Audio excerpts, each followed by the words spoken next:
Hi good days. நம்ம இன்னைக்கு 70 நொடி ஸ்டோரியில் நரியும் கழுதையும் பார்க்கலாம் வாங்க. ஒரு நாள் ஒரு நரி காட்டில் பசியோட காத்துட்டு இருந்தது. காட்டில் ஏதாவது மிருகம் கிடைச்சா அதை அடித்து சாப்பிடலாம் அப்படின்னு தேடி பார்க்குது. எங்கே தேடினாலும் அதுக்கு சாப்பாடு கிடைக்கல. கொஞ்ச நேரத்துக்கு அப்புறமா ஒரு கழுதை அதோட கண்ணில் மாட்டுது.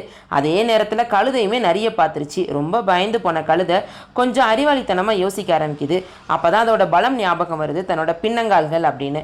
எப்படியாவது நரியை தன்னோட பின்பக்கத்துக்கு வர வச்சிட்டோம் அப்படின்னா ஒரே எத்தி எத்தி தப்பிச்சு போயிடலான்னு முடிவு பண்ணுது. உடனே நரிக்கிட்ட எனக்கு ரொம்ப பயமாக இருக்குது, நீங்கள் எப்படினாலும் என்ன அடித்து சாப்பிட போகிறீங்க, அதுக்கு முன்னாடி எனக்கு ஒரு உதவி மட்டும் செஞ்சுருங்க அப்படின்னு சொல்லுது.